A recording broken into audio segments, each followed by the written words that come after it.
একটি বাড়ি বা ইমারত শুধুমাত্র ইট কাঠ পাথরের কোনো কাঠামো নয়, এর সাথে জড়িয়ে থাকে আমাদের স্বপ্ন এবং নিরাপত্তা।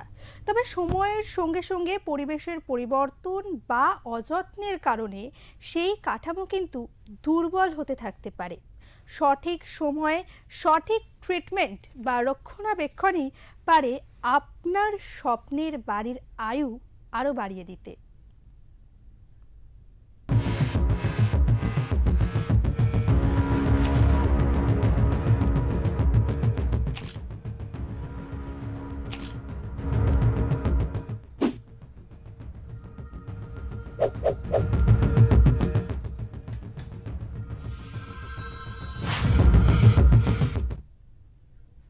নমস্কার, দেখছেন ওঙ্কার বাংলায় স্মার্ট নির্মাণ, সঙ্গে চন্দ্রচূড়। আমি মিহিকা রয়েছে আপনাদের সঙ্গে। আজকের বিষয় হলো নির্মাণের স্মার্ট রক্ষণাবেক্ষণ। আমাদের সকলেরই স্বপ্ন নিজের করে তৈরি হোক একটি বাড়ি বা বাসস্থান। অনেক পরিশ্রমের ফল দিয়ে আপনি তা তৈরি করলেনও হয়তো, কিন্তু তারপর শুধুই কি তৈরি করলে মিটে যায়? তার রক্ষণাবেক্ষণ করতে হয় সঠিকভাবে। আর যদি তা না হয়, তাতে কিন্তু আপনি নিশ্চিত হতে পারবেন না। সেটাকে দীর্ঘায়ু বানাতে তার পেছনে অনেক শ্রম দিতে হয়, বিশেষ নজর দিতে হয়। সেই কি নজর দিতে হয় সেই নিয়েই রইল আমাদের একটি বিশেষ প্রতিবেদন।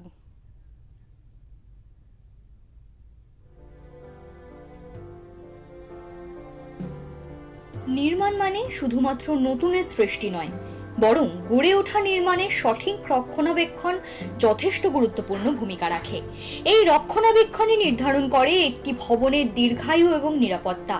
আর সেই রক্ষণাবেক্ষণ যখন প্রযুক্তির ছোঁয়ায় আরও উন্নত হয়ে ওঠে, তখনই তাকে বলা হয় নির্মাণের স্মার্ট রক্ষণাবেক্ষণ। বাড়ি, বহুতল, রাস্তা, ঘাট বা ব্রিজ এসব নির্মাণে শুধু সমস্যা হলেই মেরামত নয়, বরং সমস্যা হওয়ার আগেই তা চিহ্নিত করা এবং অত্যাধুনিক sensor, data analysis, drone inspection এবং সফটওয়্যার মনিটরিং এর মাধ্যমে ভবনের প্রতিটি অংশে নজর রাখা। পাশাপাশি সমস্যা হলে তৎক্ষণাৎ তার যথাযথ ব্যবস্থা নেওয়া। বিশেষজ্ঞদের মতে এই পদ্ধতিতে আগেভাগেই ধরা পড়ে ফাটল, লিকেজ কিংবা স্ট্রাকচারাল দুর্বলতা। ফলে বড় ধরনের ক্ষতি বা দুর্ঘটনার ঝুঁকি অনেকটাই কমে যায়। শুধু নিরাপত্তাই নয়, স্মার্ট রক্ষণাবেক্ষণ খরচ কমাতে বড় ভূমিকা রাখে। কারণ ছোট সমস্যাগুলি সময় মতো ঠিক করা গেলে ভবিষ্যতে বড় মেরামতের প্রয়োজন পড়ে না।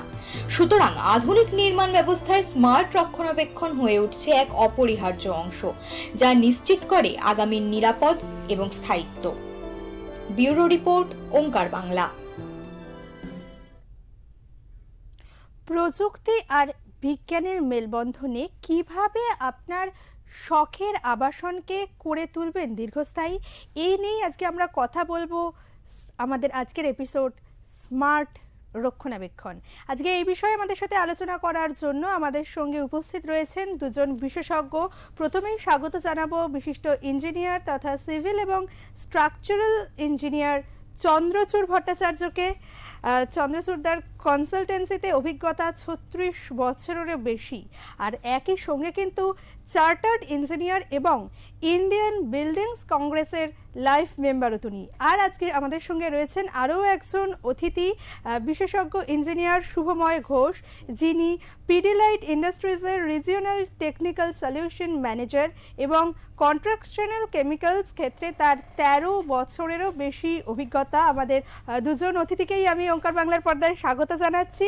আর অবশ্যই পর্দার ওপার থেকে কিন্তু আমাদের সঙ্গে রয়েছেন আপনারাও আমাদের প্রশ্ন আমাদের অতিথিদের কাছে রাখতে পারেন 913345267115 অথবা 8100631286 নাম্বারে ফোন করে। এবার এমন একজন মানুষের কথা শোনাবো, যিনি তার সাধের বাড়িতে বহুদিন বসবাস করার পরেও কিছু সমস্যায় পড়েছিলেন। সেখান থেকে তিনি কিভাবে রিকভার করলেন সেই নিয়েই তার বক্তব্য শোনাবো। আমার বাড়িটা বয়স প্রায় 50 বছর ওপরে, কিন্তু আমি লাস্ট 4-5 বছর ধরে লক্ষ্য করছি যে বাড়িটার আমার বেশ কিছু সমস্যা হয়েছে। যেমন বাড়িতে অনেকগুলো ক্র্যাক ডেভেলপ করেছে, ড্যাম্প হয়েছে, সিলিংয়ের দিকে চাঙড় ফুটে পড়ছে এবং ছাদ থেকেও জল সিপেজ হচ্ছে। এছাড়াও অনেক ধরনের প্রবলেম বাড়িটা দেখা যাচ্ছে, যেহেতু আপনার বাড়িটার বয়স হয়ে গেছে 50 বছর।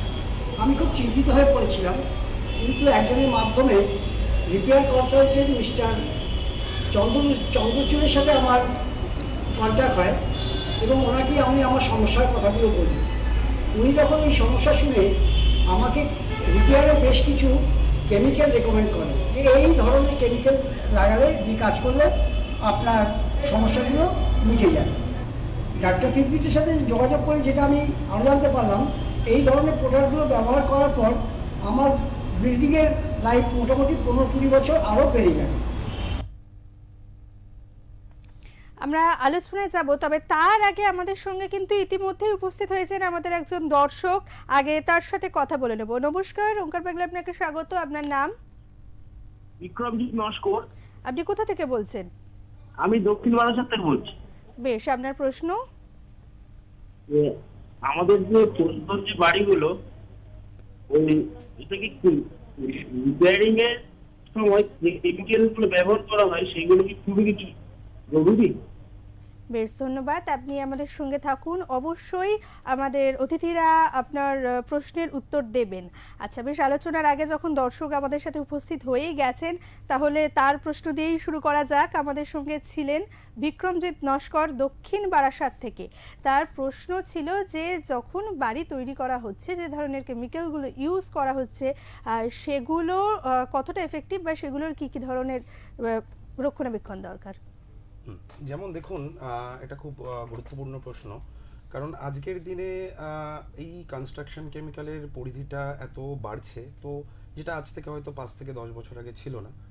তো এখন বিষয় হচ্ছে কংক্রিট, একটা বাড়ি তৈরি হয় জেনারেলি তার মধ্যে বেসিক জিনিসটা থাকে কংক্রিট, স্টিল বা আলাদা আলাদা বিভিন্ন ধরনের বিল্ডিংস মেটেরিয়াল। তো স্ট্রাকচার এখন যেভাবে আমাদের ওয়েদারিং চেঞ্জ হচ্ছে, ওয়েদারিংয়ে বিভিন্ন রকম কার্বনেশন, ক্লোরিনেশন, অনেক রকমের ডেট্রিমেন্টাল এফেক্ট স্ট্রাকচারের উপর পড়ছে। বাট কংক্রিটের একটা বেসিক প্রপার্টি হচ্ছে কংক্রিট খুব ভালোভাবে তৈরি করতে পারলে অবশ্যই কংক্রিটের কোনো বিকল্প নেই, কিন্তু তাতেও আজকে যে ওয়ার্ক প্রসেস বা আজকে যা কনস্ট্রাকশন প্রসেসে কিছু গাফিলতি থেকে থাকে। এবং কংক্রিট হচ্ছে এমনই একটা প্রোডাক্ট, এটা একটা টেকনিক্যাল টার্ম আছে, কংক্রিট শ্রিঙ্ক করে। তো কংক্রিট যখনই শ্রিঙ্ক করে, তার আয়তনে হ্রাস পায়, তখন কংক্রিটের মধ্যে বিভিন্ন ধরনের ক্র্যাক তৈরি হয়। তো সেই ক্র্যাকগুলোকে আমরা কিন্তু নর্মাল যদি আবার কনভেনশনাল প্রসেস, যেমন সিমেন্ট স্যান্ড দিয়ে বা একটা প্লাস্টার মর্টার করে সেটাকে রিপেয়ার করি, তবুও কিন্তু তার সেই রিপেয়ারটাকে কন্টিনিউয়াসলি আবার হয়তো 2-5 বছর পরে আবার সেম পরিস্থিতিতে পৌঁছায়। তো সে কারণে কনস্ট্রাকশন কেমিক্যাল এই যে রিডুইং জিনিসটা, যে পরবর্তীকালে আপনাকে আবার কাজটা হয়তো আগামী 10 থেকে 15 বা 20 বছরের জন্য আপনাকে সেই কাজটা সেভাবে করতে হবে না, সেই জিনিসটাকে কিছুটা হলেও আশ্বস্ত করে। তো কনস্ট্রাকশন কেমিক্যাল খুবই গুরুত্বপূর্ণ ফর লঙ্গার ডিউরেশন, যে আজকে আপনি একবার পয়সা খরচা করছেন, তো সেটার তো একটা মানদণ্ড থাকা উচিত। তো সে কারণে বিভিন্ন ধরনের কনস্ট্রাকশন কেমিক্যাল খুব জরুরি আজকের দিনে। এখানটায় আমি একটু অ্যাড করি, সেটা হচ্ছে যে আমাদের যে কনস্ট্রাকশন কেমিক্যালসগুলো আছে সেগুলো অনেকগুলো ভাগে বিভক্ত, মানে বিভিন্ন কাজের জন্য বিভিন্ন রকম কনস্ট্রাকশন কেমিক্যাল আমরা ইউজ করি। মানে একই কেমিক্যাল সব কাজে কিন্তু ব্যবহার হবে না, এটা আমাদের ভাবতে হবে। আর একটা বড় ব্যাপার হচ্ছে যে কোন কাজে কোনটা লাগানো হবে এটা বিশেষজ্ঞরা জানেন, কাজে আমাদের সবসময় বিশেষজ্ঞদের সঙ্গে পরামর্শ করেই ইউজ করতে হবে। এবং যিনি অ্যাপ্লিকেশনটা করবেন, মানে অ্যাপ্লিকেটার যাদের বলা হয়, তাদেরও কিন্তু যথেষ্ট সেই ব্যাপারে পারদর্শী হতে হবে। মানে আমি কেমিক্যালটা লাগিয়ে দিলাম আর মানে রেজাল্ট ফলতে শুরু করলো, ব্যাপারটা কিন্তু সেরম নয়। এই জায়গাটাও একটা বড় ব্যাপার আছে। এবং সবচেয়ে যেটা বড় ব্যাপার সেটা হচ্ছে যে মানে কেমিক্যালগুলো কিন্তু প্রচণ্ড দামি, যে আমাদেরকে ইকোনমিক্যালিও ব্যাপারটা ভাবতে হবে যে আমি একটা কেমিক্যাল লাগালাম, তার কোয়ান্টিটি কতটা লাগাবো, তাকে কিভাবে লাগাবো, কতটা জল মিশবে তার সঙ্গে, বা পিওরলি লাগাবো কি না, সিমেন্ট কতটা দেবো, এইগুলো একদম যিনি অ্যাপ্লিকেশন করবেন তার কিন্তু এটা খুব ভালোভাবে জানা দরকার, এবং কোনো একজন ইঞ্জিনিয়ারের তত্ত্বাবধানেই এটা হওয়া উচিত। আর পুরনো কংক্রিটের সঙ্গে নতুন কংক্রিট, এই যে আমরা রিপেয়ার করছি বা যাই করছি, পুরনোর সঙ্গে যখনই নতুনের ব্যাপার হয় তখন বন্ডিং একটা খুব ভাইটাল ইস্যু। কারণ আমার যদি পুরনোর সঙ্গে নতুন দেখা যায় যে ঠিকমতো বন্ড পেলো না, সেক্ষেত্রে কিন্তু নতুন যাই আমি করলাম সেটা কিন্তু বেশি দিন স্থায়ী হবে না।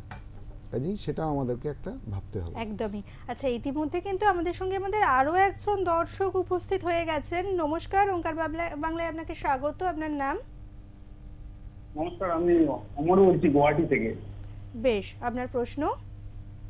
আমি জানতে চাইছিলাম ওই ক্র্যাক মানে কি চিন্তার বিষয়, মানে বাড়িতে ক্র্যাক মানে কি সেটা চিন্তার বিষয়? ধন্যবাদ। ক্র্যাক হলে একজন অভিজ্ঞ ইঞ্জিনিয়ারের পরামর্শ নেওয়া উচিত। বেশ বেশ, ধন্যবাদ। আপনি আমাদের সঙ্গে থাকুন, অবশ্যই আমাদের অতিথিরা আপনার প্রশ্নের উত্তর দেবেন। আচ্ছা, আমি সোজাসুজি চন্দ্রচূড়দার কাছে যাব। এই প্রশ্নটা নিয়েই আমাদের সঙ্গে ছিলেন আমাদের দর্শক অমর সাতিক গুয়াহাটি থেকে। তার প্রশ্ন ছিল যে ক্র্যাক মানেই কি চিন্তার বিষয়? ঠিক কতটা ক্র্যাক হলে তারপরে বিশেষজ্ঞ বা ইঞ্জিনিয়ারের পরামর্শ নেওয়াটা জরুরি?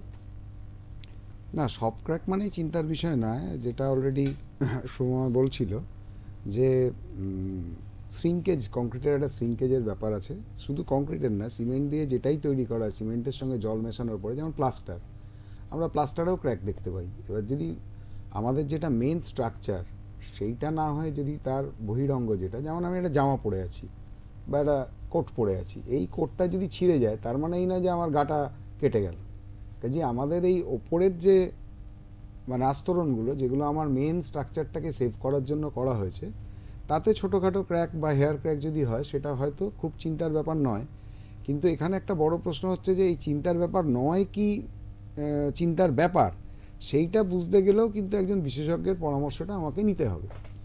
এখন যদি দেখা যায় যে স্ট্রাকচারাল মেম্বার যেটাকে আমরা বলি, যেমন আরসিসি ফ্রেম স্ট্রাকচার যদি হয়, সেখানে স্ল্যাব, বিম, কালাম এগুলোকে স্ট্রাকচারাল মেম্বার বলা হয়। আর যদি ব্রিক বিল্ড বা এই টাইপের কোনো স্ট্রাকচার হয়, তাহলে ব্রিকের ওয়ালটাকেও আমরা স্ট্রাকচারাল মেম্বার হিসেবে যদি ধরি, সেক্ষেত্রে যদি কোনো ক্র্যাক দেখা যায়, সেই ক্র্যাকটা যদি দেখা যায় যে প্লাস্টারের ওপরে আছে, সেটা খুব চিন্তার ব্যাপার নয়। কিন্তু প্লাস্টার ভেদ করে যদি দেখা যায় যে আমার মেন স্ট্রাকচারকে সে হ্যাম্পার করছে, তখন সেটা অবশ্যই খুব চিন্তার ব্যাপার হতে পারে। এবং স্ট্রাকচারের সাধারণত আমরা মানে 1-1.5-2 মিলিমিটার ক্র্যাককে অতটা আমরা করি না, কিন্তু যখন 2.5-3 মিলিমিটারের বেশি হয়ে যায়, তখন সেই ক্র্যাকটাকে আমরা একটু চিন্তা করতে বাধ্যই হই, সেটা নিয়ে কি করা যাবে। এবং ক্র্যাকের নেচার দেখে কোন টাইপের ক্র্যাক, সেটা ভার্টিক্যাল আছে না হরাইজন্টাল আছে না ডায়াগোনালি আছে না দয়ের শেপে এসছে, এরকম বিভিন্ন রকম ক্র্যাকের এক একটা মানে হয়। তো সেই ক্র্যাকগুলোকে আমাদের বিস্তারিত ভালো করে অবজারভেশন করতে হবে। এবং সবচেয়ে বড় কথা যে ক্র্যাকটা বাড়ছে কিনা তার দিকে নজর রাখা। যদি দেখা যায় যে ক্র্যাকটা আর বাড়ছে না, যে অবস্থায় এসেছিল সেই অবস্থাতেই বছরের পর বছর থেকে গেছে, তাহলে খুব চিন্তার ব্যাপার নেই। কিন্তু ক্র্যাকটা যদি ক্রমশ বাড়তে থাকে, তখন কিন্তু আমাদেরকে চিন্তা করতেই হবে এবং সেক্ষেত্রে আমাদের অবশ্যই বিশেষজ্ঞের পরামর্শ নিতে হবে। বেশ বেশ, তবে আমাদের সঙ্গে কিন্তু এখন আমাদের আরও দুজন দর্শক উপস্থিত হয়েছেন। একে একে তাদের প্রশ্ন শুনে নেব। নমস্কার, ওঙ্কার বাংলার পর্দায় আপনাকে স্বাগত। আপনার নাম? মানিক সর্দার। আপনার কোথা থেকে বলছেন? আমি বালিগঞ্জ থেকে বলছি। আপনার প্রশ্ন? কনস্ট্রাকশনে কেমিক্যাল কি সত্যি কার্যকর? আর একবার বলবেন আপনার প্রশ্নটা? কনস্ট্রাকশনে কেমিক্যাল কি সত্যি কার্যকর? ধন্যবাদ, আপনি আমাদের সঙ্গে থাকুন। অবশ্যই আমাদের অতিথিরা আপনার প্রশ্নের উত্তর দেবেন। আমাদের সঙ্গে আরও একজন দর্শক রয়েছেন, তার প্রশ্নটাও শুনে নিয়ে। নমস্কার, ওঙ্কার বাংলায় আপনাকে স্বাগত। আপনার নাম?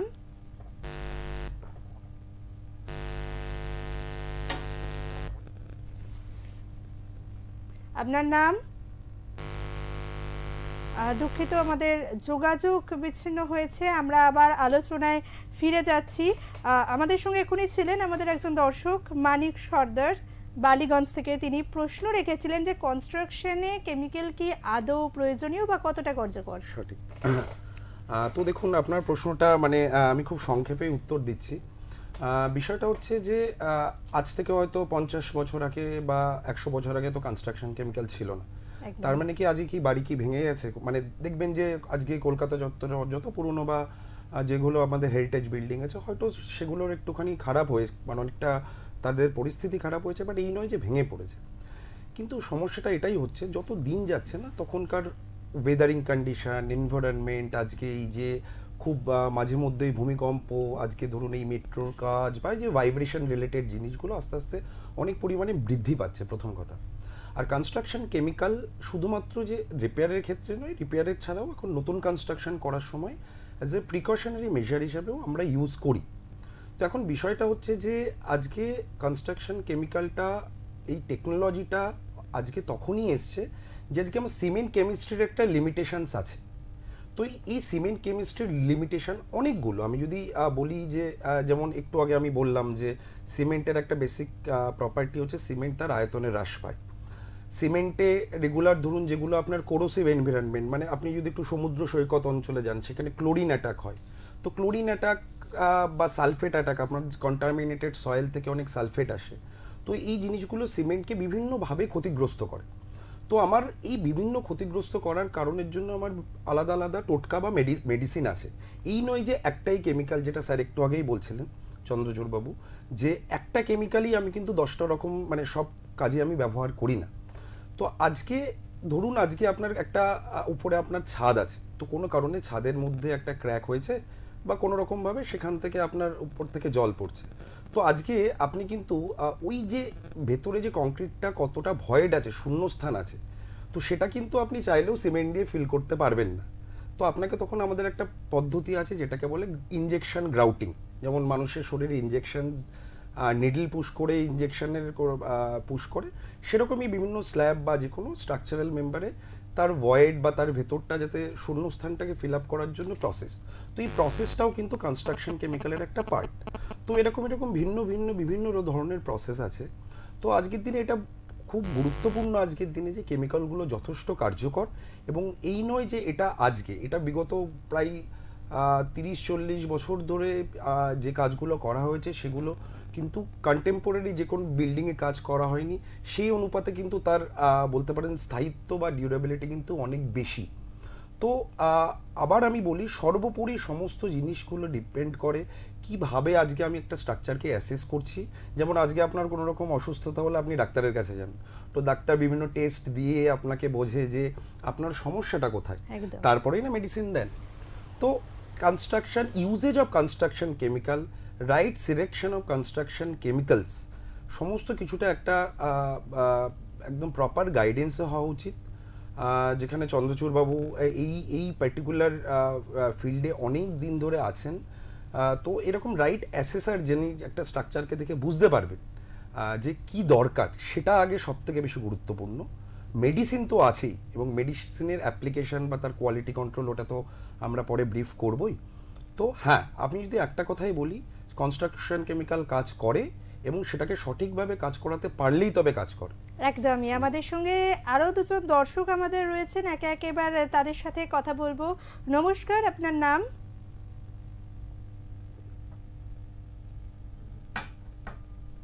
নমস্কার, আপনার নাম?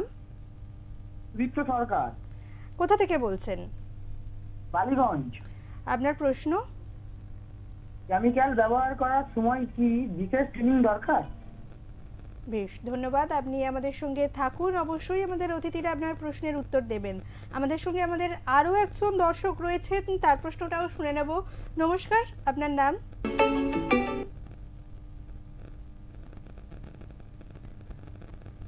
দুঃখিত, আমাদের যোগাযোগ বিচ্ছিন্ন হয়েছে। তবে একটু আগে আমাদের দর্শক সুদীপ্ত সরকার বালিগঞ্জ থেকে, তিনি প্রশ্ন রেখেছিলেন যে এই যে কনস্ট্রাকশনের সময় কেমিক্যাল ব্যবহার করা হচ্ছে, সেই সময় কোন কোন বিষয়গুলো সতর্ক থাকা দরকার? হ্যাঁ, এটা খুবই ইম্পর্টেন্ট ব্যাপার। এখন কনস্ট্রাকশনের সময় বলতে গেলে দুরকম ব্যাপার। একটা হচ্ছে যে নতুন যখন কনস্ট্রাকশন হয়, আর আরেকটা হচ্ছে যখন আমরা পুরনো কোনো কিছুকে রিপেয়ার করছি। তো আজকে যেহেতু আমাদের বিষয়টা পুরনো কোনো মানে স্ট্রাকচারকে রিপেয়ার করার উপরেই আমরা সীমাবদ্ধ রাখছি, তো সেই কারণে আমরা সেই ব্যাপারটাই যদি ভাবি যে কোন কোন কনস্ট্রাকশন কেমিক্যাল কোথায় কোথায় ইউজ হবে, তার কিন্তু মানে প্রত্যেক কটা কোম্পানি যারা ম্যানুফ্যাকচার করেন তারা কিন্তু তার একটা টেকনিক্যাল ডেটা শিট তৈরি করে, এবং তাতে ডিটেলস থাকে যে এই কনস্ট্রাকশনটা মানে এই কেমিক্যালটা এই কারণে ইউজ করা উচিত, তার এই মানে মিক্সিংটা এরকম হওয়া উচিত, এবং এইটার মিক্সিং এইভাবে করতে পারলে তার এই ফলগুলো হবে। এটার কিন্তু ডিটেল একটা ডেটা শিট প্রত্যেক কটা কেমিক্যাল কোম্পানি তৈরি করে। তো সেইটা ধরে আমাদেরকে, যারা পড়াশোনা করি আমরা এই লাইনে, তাদেরকে পড়াশোনা করে নিতে হয় যে কোন কোন কেমিক্যালটা আমরা কোথায় লাগাবো। এবং তার সঙ্গে বিভিন্ন রকম জায়গায় আমাদের বিভিন্ন ওয়ার্কশপ হয়, তো সেইখানেও আমাদেরকে দেখানো হয় বা শেখানো হয় যে এইভাবে কেমিক্যালগুলোকে ইউজ করো এবং এইভাবে করলে তোমরা ভালো ফল পাবে। কাজে সেইগুলোকে মাথায় রেখে আমাদেরকে চুজ করতে হয় যে এই কেমিক্যালগুলো এই জায়গায় কাজে লাগবে। যেমন একটা ছোট্ট বলি যে যদি দেখা যায়, যেটা ছাদের উদাহরণই দিয়েছিল সেটাকেই যদি বলি, যে একটা ছাদ লিক করছে, কেন লিক করছে, কোথায় লিক করছে, এইটা জানাটা কিন্তু আমার জন্য সবার আগে, মানে রুট কজ অ্যানালিসিস করতে হবে। আমরা ইঞ্জিনিয়াররা যেটা করি, যে আমাদেরও আর ওদের সঙ্গে একটা ভাগাভাগি আছে যে কোনো বিষয়, তো আমরা গিয়ে আগে রুট কজটা দেখলাম। এবার দেখার জন্য যদি প্রয়োজন হয় যে ছাদের ওপরে একটা হয়তো স্ক্রিড কংক্রিট বা কিছু একটা করা আছে, সেটাকে রিমুভ করা হলো। রিমুভ করে যদি দেখা যায় যে কোনো ক্র্যাক আছে, তাহলে আমাদের ক্র্যাকটাকে রিপেয়ার করতে হবে। এবার আমরা কিছু নন ডিস্ট্রাকটিভ টেস্টিংও করলাম, করে হয়তো দেখলাম যে ছাদটার মধ্যে ভয়েডস আছে প্রচুর, যেটা ও বলছিল। এবার কোন জায়গাটায় ভয়েডস আছে সেটাকে আমরা লোকেট করলাম। এবার লোকেট করে ও ইনজেকশন গ্রাউটিংয়ের কথা বলল। এবার এই গ্রাউটিং কিন্তু অনেক রকম দিয়ে হতে পারে, সিমেন্ট গ্রাউটিং হতে পারে, এপক্সি গ্রাউটিং হতে পারে। এবার ঠিক করা দেখা গেল যে কোনটা করা হবে, এবং কিছুটা তো ইকোনমিক্যাল ব্যাপারও আমাদের ভাবতে হবে। মানে একই বাড়ি 2-3 রকম পদ্ধতিতেই সারানো যায়, তার মধ্যে যেটা আমাদের যিনি ক্লায়েন্ট আছেন তার জন্য যেটা সুটেবল সেইটা অবধি করে আমরা হয়তো বললাম যে এইভাবে করা উচিত। এবার তিনি হয়তো কোনো একটা কোম্পানির সঙ্গে যোগাযোগ করলেন বা অ্যাপ্লিকেটারের সঙ্গে যোগাযোগ করলেন, এবং তারা প্রপারলি জিনিসটা করলো। এবার করার সময় কিন্তু আমাদের একটু থাকলে ভালো হয় যে কাজটা ঠিকমতো হচ্ছে কিনা আমরা একটু বুঝে নিলাম। তারপর যথারীতি আবার স্ট্রিট কংক্রিটটাকে হয়তো বিছিয়ে দেওয়া হলো বা যা যা করা হলো, এবং দেখা গেল যে এটা একটা লংজিভিটি ভালো পেলো। তাই এটা একটা খুবই ইম্পর্টেন্ট ব্যাপার। বেশ, আমাদের সঙ্গে কিন্তু আমাদের আরও একজন দর্শক রয়েছেন আজকে। বেশ, দর্শকদের ভালো মতো একদম শুরু থেকেই আমরা সঙ্গে পাচ্ছি। তো আরও একজন ইতিমধ্যে রয়েছেন, এবার তার প্রশ্নটা একটু শুনে নিই। নমস্কার, ওঙ্কার বাংলায় আপনাকে স্বাগত। আপনার নাম? নমস্কার, কোথা থেকে বলছেন? আমি ডায়লগ থেকে বলছি। আপনার প্রশ্ন?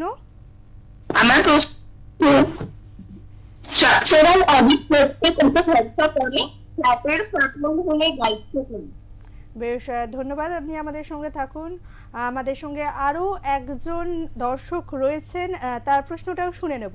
নমস্কার, আপনার নাম? নাম উৎসব ভট্টাচার্য, কোথা থেকে বলছেন? জয়নগর থেকে। আপনার প্রশ্ন? বলছি কি রেট্রোফিটিং কি নতুন করে বাড়ি বানানোর চেয়ে সস্তা?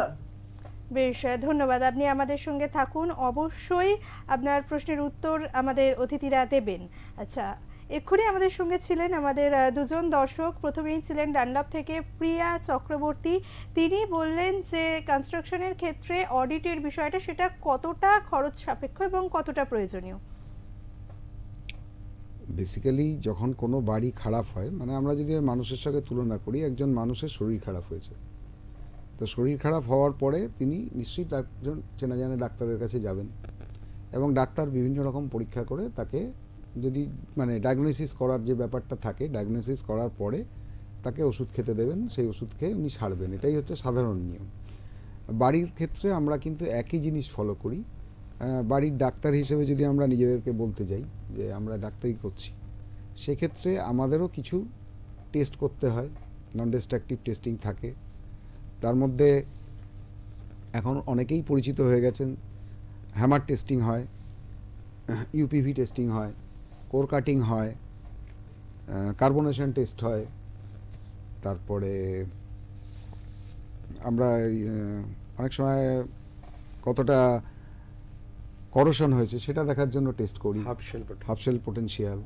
তারপরে অনেক সময় দেখা যায় যে রডগুলোর কতটা করোশন হয়েছে, রড কেটে নিয়ে গিয়ে আমরা সাইটে টেস্ট করি, কংক্রিট কিছুটা কোর নিয়ে গিয়ে আমরা সাইট থেকে নিয়ে গিয়ে ল্যাবে টেস্ট করি। এরকম সব টেস্টিং হয়, হয়ে একটা ডিসিশন হয় যে এইটার এইগুলো খারাপ আছে, এবং এই খারাপ হলে আমরা 3টে ভাগে এই পুরো জিনিসটাকে ভাগ করতে পারি। একটা হচ্ছে রিপেয়ার মানে হচ্ছে আমরা কোনো স্ট্রেংথ গেইন করাবো না।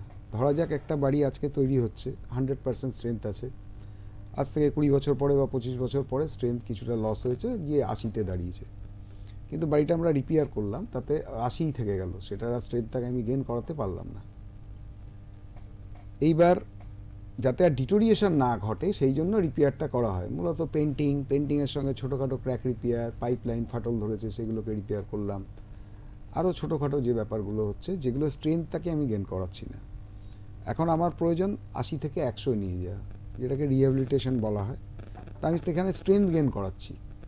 এই স্ট্রেংথ গেন করানোটার জন্য কিন্তু আমাদের বিভিন্ন রকম প্রসেস আছে, যেমন কার্বন র্যাপিং আছে, জ্যাকেটিং আছে, জ্যাকেটিং আবার অনেক রকম হতে পারে। তো এইরকম প্রসেসগুলোর মাধ্যমে আমরা স্ট্রেংথ গেন করালাম একটা স্ট্রাকচারকে। তারপরে যেটা হয় যে রেট্রোফিটিং, মানে ধরা যাক 80-র চেয়েও বেশি, 80 থেকে 100 গেছি, কিন্তু আমার দরকার 120 বা 140 স্ট্রেংথ। তখন আমরা যেটা করি দ্যাট ইজ কল্ড রেট্রোফিটিং, মানে যা এক্সিস্টিং স্ট্রেংথ ছিল তার থেকেও বেশিতে যদি নিতে চাই তখন সেটাকে রেট্রোফিটিং যে করা হয় সেটাও যেমন জ্যাকেটিং থেকে শুরু করে, কার্বন র্যাপিং থেকে শুরু করে, গ্রাউটিং থেকে শুরু করে, এরকম বিভিন্ন প্রসেস আছে। কিন্তু এখানে একটা বড় ব্যাপার হচ্ছে আমাদের যিনি স্ট্রাকচারাল ইঞ্জিনিয়ার আছেন তাকে অ্যাসেস করতে হয় যে আমাদের বাড়িটার প্রপার ডিজাইনটা কী ছিল এবং এই ডিজাইন থেকে স্ট্রেংথ গেইন করাতে গেলে আমাকে কি কি করতে হবে, কোথায় কি খামতি আছে। এই যে আমি বলে দিলাম 80 হয়ে গেছে, 80টা তো আর আমি হঠাৎ করে চোখে দেখে বলতে পারবো না। তার মানে আমার স্ট্রাকচারাল ডিজাইনটা চেক করতে হবে, মডেল করতে হবে, দেখতে হবে যে কতটা হওয়া এখানে উচিত। ধরা যাক এখানে 10টা লোহা থাকার কথা, আছে 8টা, তাহলে আমাকে 2টো লোহা আরও অ্যাড করতে হবে। একদমই, আমরা এই নিয়ে আরো বিশদে আলোচনায় আসবো। তবে ইতিমধ্যে আমাদের সঙ্গে রয়েছেন আমাদের আরো দুজন দর্শক, তাদের প্রশ্নগুলো একটু শুনে নিই। প্রথম দর্শকের কাছে যাব। নমস্কার, আপনি কোথা থেকে বলছেন এবং আপনার নাম কি? মনীষ পান্ডে বলছি। বেশ, আপনার কোথা থেকে শিলিগুড়ি বলছেন? থেকে বলছি। আপনার প্রশ্ন? কলকাতায় রেট্রোফিটিং কতটা জরুরি? ধন্যবাদ, আপনি আমাদের সঙ্গে থাকুন। অবশ্যই আমাদের অতিথিরা আপনার প্রশ্নের উত্তর দেবেন। আমাদের সঙ্গে আরো একজন দর্শক রয়েছেন, তার প্রশ্নটাও একটু শুনে নেব। নমস্কার, আপনার নাম? আমার নাম সীমা দে, আমি শ্যামবাজার থেকে বলছি। আপনার প্রশ্ন? কলম বা ডিমে ফাটল হলে কি করব?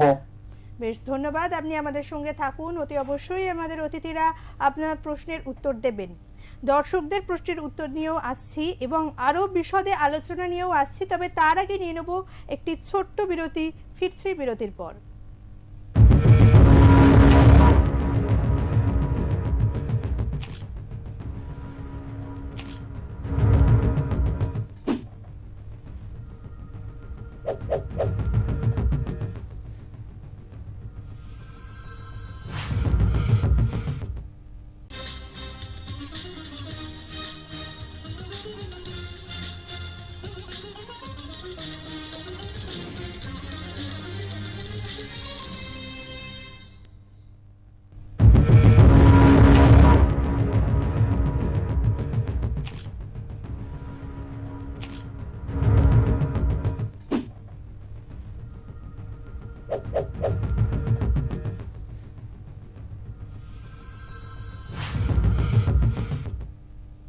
ফিরে এলাম বিরতির পর। দেখছেন ওঙ্কার বাংলায় স্মার্ট নির্মাণ, সঙ্গে চন্দ্রচূড়। আমি মিহিকা রয়েছি আপনাদের সঙ্গে। আর আমাদের আজকের বিশেষ এপিসোড নির্মাণের স্মার্ট রক্ষণাবেক্ষণ। আমাদের সঙ্গে রয়েছেন বিশিষ্ট স্ট্রাকচারাল ইঞ্জিনিয়ার চন্দ্রচূড় ভট্টাচার্য, যিনি উচ্চ ভবনের ড্রোন ভিত্তিক স্বাস্থ্য পর্যবেক্ষণের ব্যবস্থার জন্য 2024 সালে ন্যাশনাল অ্যাওয়ার্ড প্রাপ্ত। নমস্কার চন্দ্রচূড়দা। এবং আমাদের সঙ্গে রয়েছেন বিশিষ্ট ইঞ্জিনিয়ার শুভময় ঘোষ, যিনি রিজার্ভ ব্যাংক অফ ইন্ডিয়ার অধীনে রেস্টোরেশন প্রজেক্ট, চিংড়িঘাটা ফ্লাইওভারের রিপেয়ার ও স্ট্রেংথনিং এবং পশ্চিমবঙ্গের সেচ ও জলপথ দপ্তরের অধীনে দুর্গাপুর ব্যারেজে পেন্টস্টক রিহ্যাবিলিটেশন, টাটা স্টিলের ওভারহেড ওয়াটার ট্যাঙ্ক রিপেয়ার, এই সব কিছুর দায়িত্বে রয়েছেন আমাদের বেশ এমন দুজন অতিথি আজকে রয়েছেন। আলোচনাটা জমে উঠেছে। আর তার সঙ্গে অতি অবশ্যই দর্শকদেরও কিন্তু খুব অ্যাক্টিভ পার্টিসিপেন্ট আজকের এপিসোডের শুরু থেকে। এবং ইতিমধ্যে আমাদের সঙ্গে আরও দুজন দর্শক উপস্থিত হয়ে গেছেন, তাদের প্রশ্নগুলো নিয়ে নেব। নমস্কার, ওঙ্কার বাংলার পর্দায় আপনাকে স্বাগত। আপনার নাম? আমার নাম মনীষা। আপনার নাম? মনীষা রানা। কোথা থেকে বলছেন? আমি শিখিরপুর থেকে বলছি। আপনার প্রশ্ন? বারবার ফাটল কেন হয়েছে? দুঃখিত, আপনি প্রশ্নটা আরেকবার বলবেন?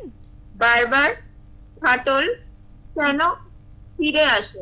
বেশ, ধন্যবাদ। আপনি আমাদের সঙ্গে থাকুন, অতি অবশ্যই আপনার প্রশ্নের উত্তর দেবেন আমাদের অতিথিরা। আচ্ছা, ইতিমধ্যে কিন্তু আমাদের দর্শকরা বেশ আরও কয়েকটা প্রশ্ন রেখে ফেলেছেন, সরাসরি সেই প্রশ্নে যাব। প্রথমেই যে প্রশ্নে যাব, আমাদের দুজন দর্শক এই বিষয়টা নিয়ে প্রশ্ন করেছেন। জয়নগর থেকে উৎসব ভট্টাচার্য এবং শিলিগুড়ি থেকে মনীষ পান্ডা দুজনেই প্রশ্ন করেছেন যে রেট্রোফিলিং কতটা দরকার এবং পুরনো ও নতুন বাড়ির ক্ষেত্রে ডিফারেন্সটা রেট্রোফিলিং এর কি কি হতে পারে। রেট্রোফিটিং যেটা আমি তখন বলছিলাম, যখন আমার স্ট্রাকচারটা খারাপ কন্ডিশনে আছে বা ভালো কন্ডিশনেও থাকতে পারে, কিন্তু আমি স্ট্রেংথটাকে গেইন করাতে চাইছি। তো স্ট্রেংথটাকে যখন আমি গেইন করাতে চাইছি, যদি দেখা যায় যে একটা স্ট্রাকচার খুব ভালো কন্ডিশনেই আছে, কিন্তু তার স্ট্রেংথটা কেন দরকার, অনেক সময় আমাদের কোডাল প্রভিশনগুলো চেঞ্জ হয়। এবং এখন নতুন যে কোড আসছে, বিশেষ করে ভূমিকম্পের ওপর যে কোডটা আছে সেটা চেঞ্জ হচ্ছে। তো এই কোডাল প্রভিশন চেঞ্জ হওয়ার ফলে আমাদের ডিজাইন ক্রাইটেরিয়াগুলো চেঞ্জ হয়ে যায়, এবং ডিজাইন ক্রাইটেরিয়া চেঞ্জ হওয়ার ফলে যে বাড়িটা আজ থেকে 20 বছর আগে সেফ ছিল, আজকের ডিজাইন কন্ডিশনগুলোকে যদি আমরা কোডাল প্রভিশনে যাই, তাহলে দেখা যাবে সেই বাড়িটা আনসেফ হয়ে গেছে। তাহলে আমার একটা বাড়িটা কিন্তু কোনো ক্ষতি হয়নি, বাড়িটা অ্যাজ ইট ইজ ভালোই আছে, কিন্তু আজকের কোডাল প্রভিশনে সেটা দেখা যাবে যে আনসেফ। তাহলে আমাকে সেই বাড়িটাকে সেভ করতে হবে। তখন যখনই সেভ করব, ইভেন আমাদের যখন কিছুই হয়নি, আমাদের শুধু দেখা যাচ্ছে ভূমিকম্পের জন্য জোনিং চেঞ্জ হয়ে গেছে। যেটা জোন 3-তে ছিল যে বাড়িটা, সেই বাড়িটা তো জোন 3-তেই রয়ে গেল, কিন্তু আমি বললাম আজ থেকে এটা জোন 4 হয়ে গেল। ঠিক যেমন আমাদের ডায়াবেটিসের ক্ষেত্রে হয় না, যে 140 একটা সময় লিমিট ছিল, এখন 100 করে দেওয়ায় প্রচুর লোক ঢুকে গেল ডায়াবেটিসের মধ্যে। ঠিক তেমনি ব্যাপার, আমরা যেই মুহূর্তে জোন 4 মানে 3 থেকে 4-এ চলে গেলাম, তো আমাদের দেখা যাবে সব বাড়ি কিন্তু ফেল করে যাবে। স্ট্রাকচারাল মানে ফেলিওর হয়ে যাচ্ছে না, কিন্তু খাতায় কলমে স্ট্রাকচারাল ডিজাইনে কিন্তু তার দেখা যাবে যে ফেলিওরের একটা চান্স আছে। তো সেই ক্ষেত্রে আমাদেরকে তখন রেট্রোফিটিং করতেই হবে। আর যে বাড়িটা সত্যিই কন্ডিশন খারাপ হয়েছে, একটা পুরনো বাড়ি, যেটা ও বলছিল যে একটা যদি অনেক পুরনো বাড়ি যেগুলোকে আমরা ঐতিহাসিক বাড়ি বলি, সেরকম একটা বাড়ির ক্ষেত্রেও দেখা যায় যে আমাদের স্ট্রাকচারাল রেট্রোফিটিংয়ের দরকার হতে পারে। তো কেমিক্যাল পার্টটা তুমি একটু যদি বলে দাও।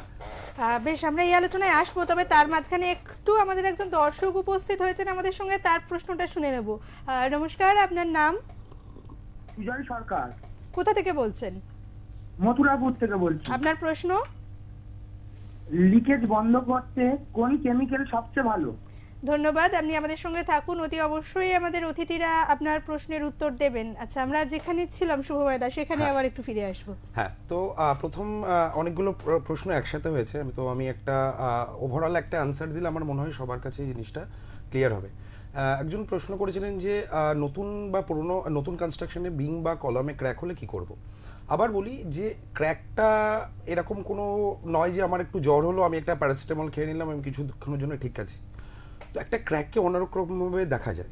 তো সেই ক্র্যাকটার ডেপথ কতটা, ক্র্যাকটা কিভাবে হয়েছে, ক্র্যাকটা ভার্টিক্যাল নাকি হরাইজন্টাল, ক্র্যাকটা রিইনফোর্সমেন্ট করোশনের জন্য হয়েছে কিনা, মানে লোহায় জং লাগার জন্য হয়েছে কিনা, বা আজকে আমার স্ট্রাকচারটা যে ফ্রেম স্ট্রাকচারটা যেভাবে ডিজাইন করা হয়েছে তার ওভারলোডিংয়ের জন্য হয়েছে কিনা। তো ওই ক্র্যাকটা দেখার জন্য বিশেষজ্ঞ দরকার। এবার সেই বিশেষজ্ঞর পরামর্শ নিয়ে আমাদের বেসিক্যালি যেটাকে রুট কজ অ্যানালিসিস যেটা, সেটা করে তারপরে সেটার বিভিন্ন প্রসেস আছে। এবার আমি প্রসেসটাও একটু সংক্ষেপে বলি। কিছু কিছু ক্র্যাকে এমনও আছে যেটা একদম প্রথমে চন্দ্রচূড়বাবু বলছিলেন যে আজকে একটা প্লাস্টারের উপর ক্র্যাক করলো, যে আজকে আমার জামা যদি কোথাও ছিঁড়ে যায়, হয়তো আমার শরীরের ভেতর সেই অতটা ব্যথা লাগবে না, কিন্তু আমার মানে সেরকমই যদি কোনো প্লাস্টারে ক্র্যাক হয়, সেটাকে আমরা ধরুন নর্মাল সিমেন্ট মর্টার নিয়ে মার্কেটে অনেক রকমের পলিমার পাওয়া যায়, সেটাকে মিশিয়ে আমরা সেই ক্র্যাকটাকে একটু বড় করে আমরা ট্রিটমেন্ট করে দিতে পারি। যদি দেখি স্ট্রাকচারাল মেম্বার, কারণ ফ্রেম স্ট্রাকচারের স্ট্রাকচারাল মেম্বার খুব গুরুত্বপূর্ণ রোল প্লে করে, যেমন স্ল্যাব, বিম, কলামস, ক্যান্টিলিভার্স, এগুলোই তো জেনারেলি হয়। তো সেখানে যখন ক্র্যাক হবে, আমাকে কিন্তু একটুখানি সেটাকে আর একটু প্রোঅ্যাক্টিভনেস নিয়ে দেখতে হবে। প্রথমে দেখবো কি যে না, ক্র্যাকটা অ্যাকচুয়ালি কোন বরাবর হয়েছে। আজকে যদি বিমে ক্র্যাক হয়, বিমের ক্র্যাকটা কি বিমের প্যারালালি হচ্ছে, হরাইজন্টালি হচ্ছে, নাকি ভার্টিক্যালি একটা আনইভেন প্যাটার্নে হচ্ছে, তাহলে হয়তো আমাকে, বা কলমে যদি ক্র্যাক হয় সেটা কারণ কলাম হচ্ছে একটা, আমরা বলি একটা স্টিফনেস একটা টার্ম আছে কলামে, যে একটা কলামে যখন লোড পড়ে, কলম কি হয়, ধরুন এই গ্লাসটা আমি দুদিক থেকে প্রেশার দিচ্ছি, তো আমার কলম জেনারেলি মাঝখানের দিক থেকে বাকলিং হয়। সেই ধরনের যদি প্রবলেম থাকে তার জন্য একটা ট্রিটমেন্টস আছে। তো মানে খুব সংক্ষেপে বলতে গেলে প্রথম কথা, ট্রিটমেন্ট এভাবে করা যায় সিমেন্ট স্যান্ড মর্টারের সাথে পলিমার মিশিয়ে। কিছু ট্রিটমেন্ট করা যায় যে রেডিমেড কিছু পলিমার মর্টার মার্কেটে পাওয়া যায়, সেটাকে প্রপার একটা মানে জলের সাথে পরিমাণ মতো মিশিয়ে সেটাকে ইউজ করা যায়। তৃতীয় হয় যে ক্র্যাকের ডিপথ যদি অনেক ভেতরে চলে যায়, তাহলে সেটার জন্য কিছু নন ডিস্ট্রাকটিভ টেস্ট আছে, যেটাকে আমরা বুঝবো যে ক্র্যাকের ডেপ কতটা বা তার ভেতরে রেনফোর্সমেন্টের সেকশন কতটা লস হয়েছে। তো সেটার এগেনস্টে আমাদের বিভিন্ন রকম ইপক্সি ইনজেকশন গ্রাউটিং আছে। তো এরকম প্রচুর জিনিস আছে। হ্যাঁ, তারপরে একটা প্রশ্ন ছিল একদমই আমাদের ক্র্যাক নিয়ে প্রথমে যে প্রশ্নগুলো ছিল সেগুলো মোটামুটি অনেকটাই শুভময় বাবু ব্যাখ্যা করে দিয়েছেন। ক্র্যাক নিয়ে আমাদের প্রশ্ন করেছিলেন শ্যামবাজার থেকে সীমা দে, তিনি বলেছিলেন যে ক্র্যাক বা ফাটল এলে কি কি করণীয় সেটা বেশ গুছিয়ে বলে দিয়েছেন ইতিমধ্যেই শুভময় দা। এবং আমাদের আরও একজন প্রশ্ন করেছিলেন সিথির মোড় থেকে মনীষা রানা, তারও প্রশ্ন ছিল যে বারবার ফাটল কেন ফিরে আসে। এই জায়গাটাও একটুখানি বেশ এটা আমি একটু বলে দিই। সেটা হচ্ছে যে আমি প্রথমেই একবার বলেছিলাম, যদি কোনো ক্র্যাক একবার ডেভেলপ করে তারপর আমাদের তার দিকে নজর রাখতে হবে। এটা নজর রাখার জন্য আমরা টেলটাল বলে একটা কাঁচের স্ট্রিপ ইউজ করা হয়, যে ক্র্যাকটা আর বাড়ছে কিনা, বাড়লেই কাঁচের স্ট্রিপটা ফেটে যাবে আমরা যদি প্রপারলি লাগাই। আবার এটা খুব মানে মিস্ত্রিকে দিয়েই লাগাতে হয়, নিজে তো লাগানো যায় না। কিন্তু আমি অনেক জায়গায় সাজেস্ট করি যে আমাদের মিষ্টির দোকানের যে পাতলা, মানে মিষ্টি দেওয়ার সময় যে পাতলা একটা কাগজ দেয়, সেটাকে ওই সেলোটেপের মতো স্ট্রিপ দিয়ে কেটে যদি ক্র্যাকটা যদি এরম হয়, তাহলে এইভাবে যদি লাগানো হয় আঠা দিয়ে, তাহলে সেটাও ফেটে যাবে। তো যদি ফাটা দেখা যায় যে within 2 months, 1 month, 3 months, 4 months নজর রাখতে হবে, কোন ডেটে আমরা করেছি সেই ডেটটাকে আমাদের লিখে রাখতে হবে। এবং ক্র্যাকটা যদি বাড়তে থাকে, মানে কাগজটাকে বা কাঁচটাকে যদি ফাটিয়ে দেয়, তাহলে বুঝতে হবে ক্র্যাকটা লাইভ আছে। এই লাইভ ক্র্যাক যদি থাকে তাহলে কিন্তু ওই যেটা প্রশ্নটা হয়েছে যে বারবার ফিরে আসা, এটা কিন্তু বারবার ফিরে আসবে। যতবারই সারাবো ততবারই ক্র্যাক যদি লাইভ থাকে তাহলে কিন্তু আবার মানে ডেভেলপ করবে, যতক্ষণ না ওই ক্র্যাকটা কেন হচ্ছে। ধরো যে একটা বাড়ি সেটেল করছে, তো এটা সেটেলমেন্টটা যতদিন না স্টপ হবে ততদিন ওই ক্র্যাকটা হতেই থাকবে। তাহলে আমাদের কিন্তু রুট কজ যদি দেখা যায় সেটেলমেন্ট, তাহলে এই ক্র্যাকটাকে সারালে হবে না, আগে আমাদের সেটেলমেন্টটাকে আটকাতে হবে ফার্দার, যাতে আর সেটেল না হয়। লোডিং যেটা ও বলছিল, যদি ওভারলোডিং হয় তাহলে আমার ওভারলোডিংটাকে আগে রিমুভ করতে হবে। যতক্ষণ না আমি ওভারলোডিংটাকে রিমুভ করতে পারবো বা ওভারলোডিংয়ে মানে হওয়ার জন্য ক্র্যাকটা যাতে না আসে সেই পরিমাণ স্ট্রেনদেনিং না করতে পারবো, তাহলে কিন্তু ওই ক্র্যাককে আমরা আটকাতে পারবো না। তো সেই কারণে আমার মনে হয় যে যদি দেখা যায় যে কোনো ক্র্যাক ডরম্যাট হয়ে গেছে, মানে ওই ক্র্যাকটা আর বাড়ছেই না, 6 মাসেও ক্র্যাকটা আর বাড়েনি, সেক্ষেত্রে সারালে কিন্তু আর বারবার হয়তো ফিরে আসবে না, যদি না আবার নতুন করে কোনো প্রবলেম দেখা দেয়। একদমই। আমাদের সঙ্গে আজকে এখন আবার একজন দর্শক উপস্থিত হয়ে গেছেন, তার প্রশ্নটা শুনে নেব। নমস্কার, আপনার নাম? হ্যাঁ নমস্কার, আমি নিউ টাউন থেকে রোহিত বলছিলাম। রোহিত, পুরো নাম? রোহিত সামন্ত বলছিলাম। বেশ, আপনার প্রশ্ন? বলছিলাম যে ইঞ্জিনিয়ার ছাড়া কাজ করানোটা কি বিপজ্জনক? ধন্যবাদ, আপনি আমাদের সঙ্গে থাকুন, অনুষ্ঠান দেখতে থাকুন, অতি অবশ্যই অতিথিরা আপনার প্রশ্নের উত্তর দেবেন। আচ্ছা, আমরা একটু আবার প্রশ্নে যাই। আমাদের দর্শক সুজয় সরকার মথুরাপুর থেকে, তিনি প্রশ্ন রেখেছিলেন যে লিকেজ বন্ধ করতে কোন কেমিক্যাল প্রসেস অবলম্বন করা যাবে। হ্যাঁ, তো প্রথম কথা এটাও দেখতে হবে লিকেজটা আসছে কোথা থেকে। তো লিকেজ কিভাবে আসে, এক হচ্ছে হয়তো স্পেশালি যেখানে ধরুন জলের স্তরটা খুব উপরের দিকে, মানে ওয়াটার টেবিল হাই থেকে, অনেক সময় বেসমেন্ট থেকে, মানে বাড়ির ভিত থেকে অনেক সময় রাইজিং ড্যাম্পনেস ওঠে। এক ধরনের লিকেজ হয় যে ছাদ থেকে জল পড়ছে। কিছু লিকেজ হয় ধরুন যেটা আমাদের জানলার উপর, যেটা বিম আর ব্রিকওয়ার্কের যে জয়েন্ট আছে সেই জয়েন্ট থেকে বিভিন্ন ধরনের জল আসে। বা এরকমও লিকেজের প্রবলেম হয় যে বাথরুম যেটা থাকে, টয়লেটের যে অ্যাডজেসেন্ট ওয়াল দেখবেন বাইরে এরকম পাপড়ি, মানে রেগুলার ময়েশ্চার আস্তে আস্তে আস্তে আস্তে সেখান থেকেও লিকেজেস হয়। তো লিকেজ, প্রথম কথা লিকেজ, ময়েশ্চার, সিপেজ, এই তিনটে আলাদা আলাদা টার্ম।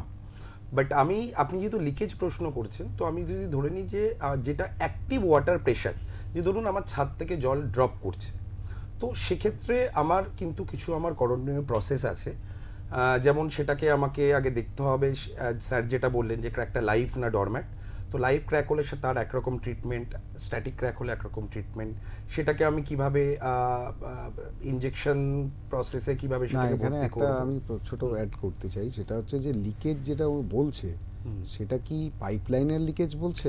হ্যাঁ, যদি পাইপলাইনের লিকেজ থাকে তাহলে কিন্তু ট্রিটমেন্টটা অন্য ট্রিটমেন্টটা ব্যাপার। অন্য হবে। আর যদি লিকেজ মানে পাইপলাইনেরই হওয়া উচিত, তুমি যেটা বলতে চাইছো এটা কিন্তু সিপেজ ওরিয়েন্টেড। Seepage Orient. কাজে লিকেজটার যদি কিছু থাকে সেটা বলো।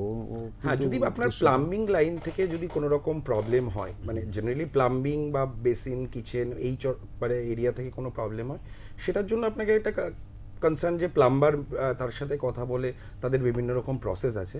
স্ট্রাকচারাল লিকেজ, যে ধরুন যেখানে কোনো জলের সোর্স বা কোথাও পাইপলাইন যায়নি বা কোনো এরকম জলের কানেক্টিভিটি নেই, সেই রকম জায়গাতে যদি কোনো রকম জল আসে, আমরা সেটাকে আমাদের টেকনিক্যাল টার্মে লিকেজ বলি। যেমন আজকে ধরুন আপনার টপ ফ্লোরে ঘর, তো আপনি উপরে বৃষ্টি পড়লো, আপনি দেখলেন যে আপনার কোনো একটা জায়গা থেকে জল পড়ছে, তো সেটাকে একটা লিকেজ ধরা যায়। লিকেজ একটা খুব ব্রড টার্ম। তো যে কোনো স্ট্রাকচারের ভেতর থেকে, সেটা ব্রিক ওয়ার্ক হোক বা আরসিসি ওয়ার্ক হোক, আপনার যদি কোনো রকম জল আসে, তো বিভিন্ন জায়গায় আমাদের বিভিন্ন রকম ট্রিটমেন্ট আছে। এবারটা কোথা থেকে লিকেজ আসছে সেটা দেখতে হবে, লিকেজের সোর্স যেটা সেটাকে আইডেন্টিফাই করতে হবে, এবং তারপরে পরবর্তী প্রসেস অবলম্বন করতে হবে। একদমই, আমরা আবার আসছি বিস্তারিত আলোচনায়। তবে আমাদের সঙ্গে এখন রয়েছেন আমাদের আরও একজন দর্শক, তার সাথে একটু কথা বলে নেব। নমস্কার, আপনার নাম? পার্থিব মিত্র, কোথা থেকে বলছেন? আমি তো জয়নগর থেকে। আপনার প্রশ্ন? রিপেয়ারের সময় কি বাড়িতে থাকা নিরাপদ? ধন্যবাদ, আপনি আমাদের সঙ্গে থাকুন, অনুষ্ঠান দেখতে থাকুন, অতি অবশ্যই আপনার প্রশ্নের উত্তর দেবেন আমাদের অতিথিরা। আমরা যেখানে ছিলাম লিকেজে, তো সেই আলোচনায় এবার ফিরে যাই।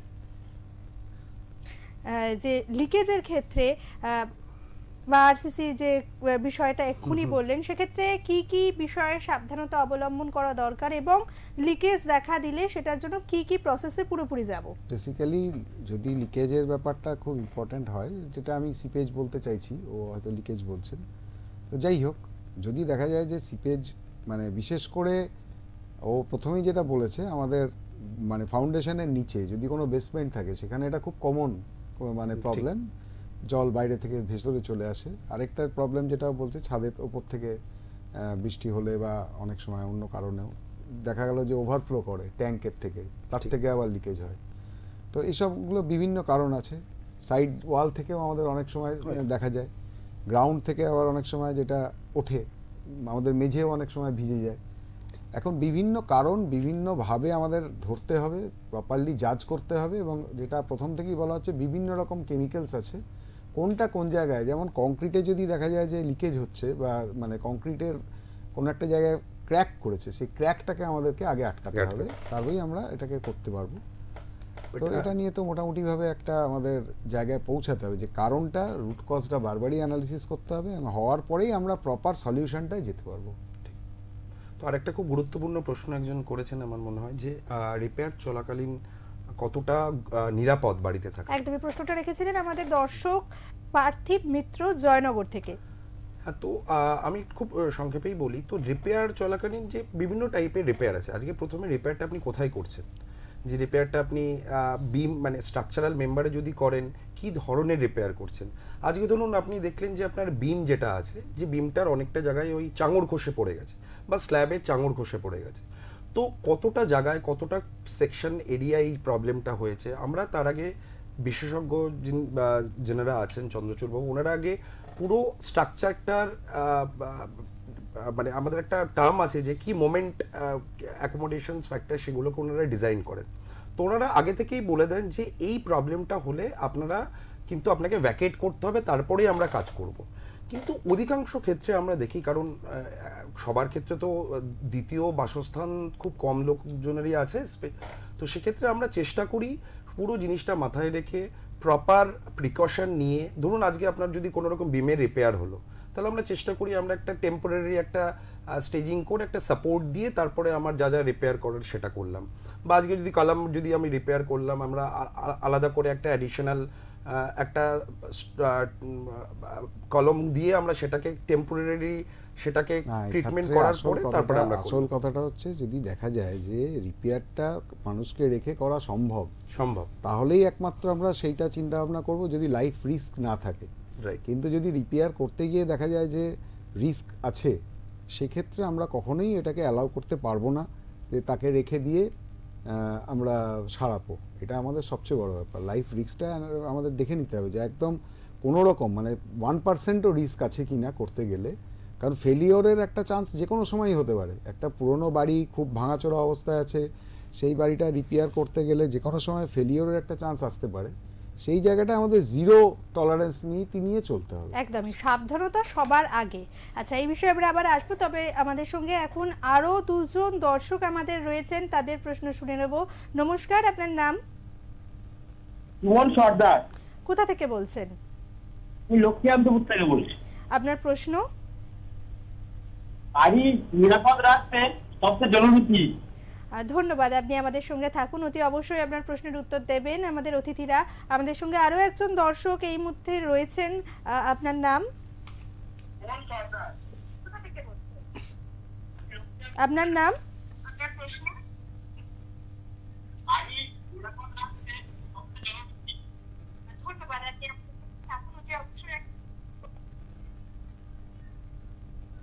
আমাদের সঙ্গে যে দর্শক বন্ধু রয়েছেন তিনি একটু টিভির আওয়াজটা কমিয়ে আমাদের সঙ্গে কথা বলুন। আপনার নাম?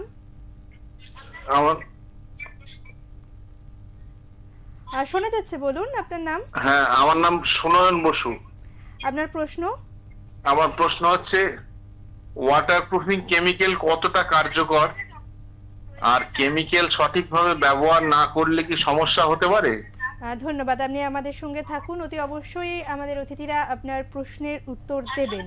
আচ্ছা, আমরা একটু আবার ফিরি, যেহেতু আরসিসি স্ট্রাকচার নিয়ে অনেক কথা হলো, তো এই জায়গা থেকে একটা প্রশ্ন না করলে নয়। সেটা হচ্ছে অনেক ক্ষেত্রে পুরনো যে আরসিসি স্ট্রাকচার, সেক্ষেত্রে রডে জং ধরাটা একটা বড় সমস্যা।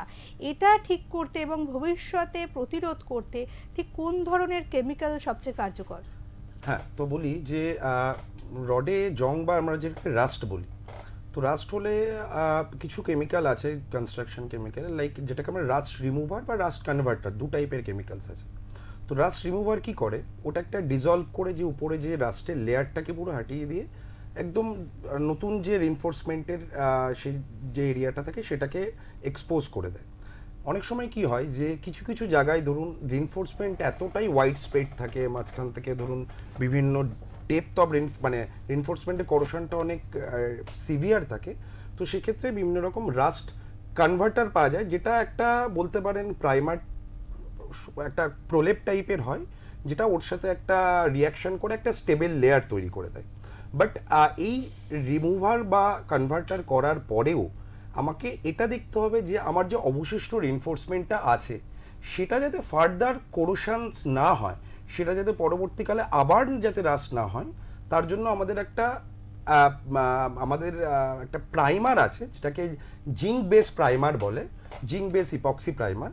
তো সেই প্রাইমারটাকে আমরা ভালো করে ক্লিন করে সেটাকে আবার আমরা লাগিয়ে দিই, তাহলে যে রিনফোর্সমেন্টটা অবশিষ্ট আছে সেটার ফার্দার কোরোশন হয় না। বেশ, এই প্রসঙ্গে আরেকটা বিষয় টানতেই হতে, যে প্রশ্নটা একটু আগে আমাদের দর্শক সুনয়ন বসু রেখেছিলেন, যে ওয়াটার রেজিস্ট্যান্ট কেমিক্যাল কতটা প্রয়োজনীয় এবং সেটা ব্যবহার করার ক্ষেত্রে কি কি পদ্ধতি মাথায় রাখতে হবে? এখন এর আগে যেটাও বলছিল সেটার থেকে আরেকটু আমাদের ভাবতে হবে, মানে যেটা আরেকটু অ্যাড করা দরকার, সেটা হচ্ছে যে রাস্ট হয়েছে, রাস্ট আটকানো এবং রাতে নতুন করে রাস্ট না হয়, যেটা হয়েছিল সেটাকে পরিষ্কার করা, সেটাও বলেছে। কিন্তু যেটা আমাদের আরও মাথায় রাখতে হবে, রাস্টিং হওয়ার ফলে কি হয়। রাস্টিং হওয়ার ফলে আমাদের মেইন যে রেনফোর্সমেন্টটা আছে তার দেখা গেল যে ডায়াটা কমতে শুরু করেছে, মানে ওটা তো ফেপে ফেপে বেড়ে যায়, মানে এটা 2 থেকে 6 গুণ অবধি ভলিউম বাড়তে চায়, যার ফলে দেখা যায় যে পাপড়ির মতো রেনফোর্সমেন্টের ডায়ার মানে ইয়েটা নষ্ট হতে থাকে রেনফোর্সমেন্টটা। তো তাতে যদি দেখা যায় যে আমাদের 25% যা ছিল ডায়া, তার যদি 25%-এর বেশি ডায়াটা কমে যায়, সেক্ষেত্রে কিন্তু আমাদের নতুন রেনফোর্সমেন্ট সেখানে দিতে হবে। একদমই, আমরা অনুষ্ঠানের বেশ শেষের দিকে এসে পৌঁছেছি, তবে এখনো কিন্তু আমাদের সঙ্গে রয়েছেন আমাদের একজন দর্শক, তার সাথে সরাসরি কথা বলে নেব। নমস্কার, ওঙ্কার বাংলা আপনাকে স্বাগত। আপনার নাম? নমস্কার, আমি সোনারপুর থেকে পাপাই নস্কর বলছিলাম। বেশ, আপনার প্রশ্ন? বলছিলাম এই যে আপনাদের প্রোগ্রামে চন্দ্রচূড় স্যারের সঙ্গে আমরা কিভাবে কন্ট্যাক্ট করতে পারবো, যদি আমাদের একটু হেল্প করেন, মানে আপনাদের চ্যানেলের মাধ্যমে। বেশ, আপনার প্রশ্ন যা আছে আপনি বলুন, অবশ্যই চন্দ্রচূড় বাবু উত্তর দেবেন। প্রশ্ন হচ্ছে এটা, আমরা চন্দ্রচূড় স্যারের সঙ্গে কন্ট্যাক্ট করতে চাইছি আপনাদের এই চ্যানেলের মাধ্যমে, কিভাবে আমরা কন্ট্যাক্ট করতে পারবো? আজকের অনুষ্ঠান নিয়ে, আজকে যে বিষয় নিয়ে আমরা আলোচনা করছি বাড়ির রক্ষণাবেক্ষণ, সেই বিষয়ে যদি আপনার কোনো প্রশ্ন থাকে বলুন।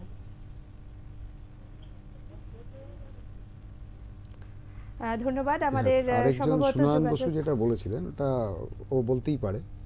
সুনয়নেরটা হ্যাঁ, যে প্রশ্নটা রাখা হয়েছিল যে ওয়াটার রেজিস্ট্যান্ট কেমিক্যাল কতটা দরকার, এবং আমাদের আরও একজন দর্শক সুমন সর্দার লক্ষ্মীকান্তপুর থেকে, তিনিও এই প্রসঙ্গে প্রশ্ন রেখেছিলেন যে যেক্ষেত্রে লিকেজ বা জল সংক্রান্ত সমস্যা হচ্ছে সেই ক্ষেত্রে কোন কোন ধরনের কেমিক্যালটা কিভাবে মাথায় রেখে কাজ করতে হবে এবং বিশেষজ্ঞ পরামর্শ সেখানে কিভাবে নেওয়া উচিত। হ্যাঁ, তো আমি প্রথমেই বলি যে আজকের যে আমাদের টপিকটা স্মার্ট নির্মাণ, এটা একটু রিপেয়ার, মানে কারণ স্ট্রাকচারাল রিপেয়ারটা আজকের দিনে খুব প্রাধান্য, কারণ আপনি একটা বাড়িতে থাকছেন, সেই বাড়িটা কতটা সেফ সেটা সবথেকে গুরুত্বপূর্ণ। ওয়াটারপ্রুফিং ঠিক ততটাই গুরুত্বপূর্ণ। তো ওয়াটারপ্রুফিংয়ের ব্যাপারটা যেটা হয় যে ওয়াটারপ্রুফিং বা ওয়াটার রেজিস্ট্যান্স বিভিন্ন ধরনের প্রোডাক্ট থাকে। তো আপনার যে এরিয়াতে কোথা থেকে প্রবলেম হচ্ছে সেই প্রবলেম হিসাবে আমাদের প্রোডাক্টস হয়। আবার বলছি, ছাদ থেকে হলে এক ধরনের প্রোডাক্টস আছে, বা ওয়াটার রেজিস্ট্যান্স কেমিক্যালস তো দেখুন অনেক রকমের হয়। এক ধরনের কেমিক্যাল হয় যেটা ইন্টিগ্রাল বলি, মানে ধরুন কংক্রিট যখন হচ্ছে, কংক্রিটের মধ্যে আপনি মিশিয়ে দিলেন, তো ওটা কী হয়, একটা ভেতর থেকে কংক্রিটকে কিছুটা ওয়াটারপ্রুফিং করে। বাট আমাদের যে regular temperature variation, structural movement, এগুলোর কারণে আমার স্ট্রাকচারে ক্র্যাক হয়। তো ইন্টিগ্রাল যে আমরা ওয়াটারপ্রুফিং ইউজ করি সেগুলো কিন্তু সেই অতটা একটা সময়ের পরে গিয়ে অতটা কাজ করে না। তো সে কারণে আমরা আসি যে লেয়ার ওয়াটারপ্রুফিং। লেয়ার মানে কি, যে আজকে আপনার কোথাও একটা ক্ষত হলো, তো আমরা কি করি, কিছু ওয়াইনমেন্ট বা মলম ইউজ করি, তারপরে আস্তে আস্তে আস্তে আস্তে ওটা ক্ষতটা শেষ হয়। তো ঠিক লেয়ার ওয়াটারপ্রুফিং খুব গুরুত্বপূর্ণ। তো লেয়ার ওয়াটারপ্রুফিং স্পেশালি ছাদ, যে বাড়ির যে 5টা জায়গা, একটা হচ্ছে আপনার ছাদ, জলের ট্যাঙ্ক, টয়লেট বা কিচেন, আপনার ব্যালকনি এরিয়া, আপনার কোনো ইউজিআর থাকলো, আন্ডারগ্রাউন্ড রিজার্ভার, বা বেসমেন্টে যখন আপনার পাইলিং হচ্ছে, তো এই জায়গাগুলোর জন্য আমাদের আলাদা আলাদা সমস্ত প্রোডাক্টস আছে। তো আজকে সংক্ষিপ্ত সময়ের জন্য আমি প্রোডাক্টের বিষয়ে যাচ্ছি না, বাট কেমিক্যাল খুব গুরুত্বপূর্ণ। আবার বলছি, সিমেন্টের একটা লিমিটেশনস আছে। স্ট্রাকচার যত পুরনো হয়, যেমন মানুষের বয়স হলে মানুষের কর্মক্ষমতা কমে যায়, স্ট্রাকচারও যত পুরনো হয় স্ট্রাকচারের ক্যাপাসিটি কমে যায়, মেটেরিয়াল আস্তে আস্তে খারাপ হয়। সে কারণে কিন্তু স্ট্রাকচার, সেই যে আজকে আমার প্রবলেম হয়েছে, আমার যদি জ্বর হয় আমি তখনই বুঝবো যখন আমি বিছানায় শয্যাশায়ী হব, বা আমি কোথাও সেরকম আমার কাছে এনার্জি নেই। স্ট্রাকচারও কিন্তু সেই জিনিসটা দেখিয়ে দেয় যে আপনি হয়তো, আমরা হয়তো সেটা পরিলক্ষণ করতে পারি না। সে বিভিন্ন মিনসেপ দেখায়, ছোট ক্র্যাক, বড় ক্র্যাক, বা কোথাও ফাটল ধরা, পড়ে যাওয়া। তো এই যে আজকে স্ট্রাকচারের যে প্রবলেমটা হচ্ছে, সেটার জন্য তো একটা ডাক্তার দরকার, মানুষের তো ডাক্তার আছে। তো চন্দ্রচূড় বাবু সেই যে প্রবলেমগুলোকে সলভ করা, যে কার কি প্রবলেম, সেই প্রবলেমগুলোকে ওভারঅল উনি ম্যানেজ, মানে উনি সঠিকভাবে বলে দেন যে এইখানে এই সমস্যা হচ্ছে। আমরা বিং কনস্ট্রাকশন কেমিক্যাল, বা আমরা এক্সিকিউশন স্পেশালিস্ট, যে আমরা জানি যে একটা ওষুধকে কিভাবে কাজে লাগানো যায় এবং সেটা প্রপার কোয়ালিটি নিয়ে আমরা জিনিসটাকে মেনটেন বা করার চেষ্টা করি আর কি।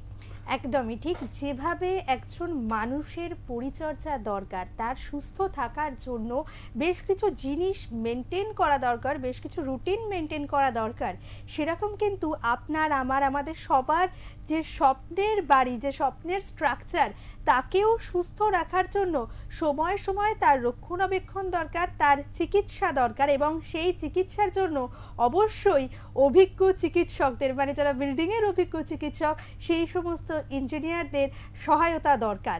আর অবশ্যই এই যে স্বপ্নের বাড়ি, তা যাতে বেশ দীর্ঘ সময় ধরে সেই বাড়ি যাতে সুস্থ থাকে, আমাদের মাথার উপরের ছাদ যাতে সুস্থ থাকে, এবং যার জন্য আমরা নিরাপদ থাকি, তাকে ভালো রাখাটাও কিন্তু কোথাও গিয়ে আমাদের বিবেচ্য বিষয়, এবং খুব সিরিয়াসভাবে চিন্তাভাবনা করার বিষয়। আজকের এপিসোড বেশ জমজমাট হয়েছে, আমাদের দর্শকদেরও আমরা সঙ্গে পেয়েছি। আর আমাদের আজকের দুজন অতিথি চন্দ্রচূড়দা এবং শুভময়দাকে অনেক ধন্যবাদ। দুজন বিশেষজ্ঞ আমাদের সাথে ছিলেন, অত্যন্ত কঠিন বিষয়গুলো ভীষণ সহজ সরলভাবে কিন্তু আমাদের মতো সাধারণ মানুষদের জন্য একদম সুন্দর করে বুঝিয়ে দিয়েছেন। যাই হোক, আমাদের আজকের মতো স্মার্ট নির্মাণ এই পর্যন্তই। খুব তাড়াতাড়ি আসছি নতুন কোনো এপিসোড নিয়ে। সবাই খুব ভালো থাকুন আর দেখতে থাকুন ওঙ্কার বাংলা। নমস্কার।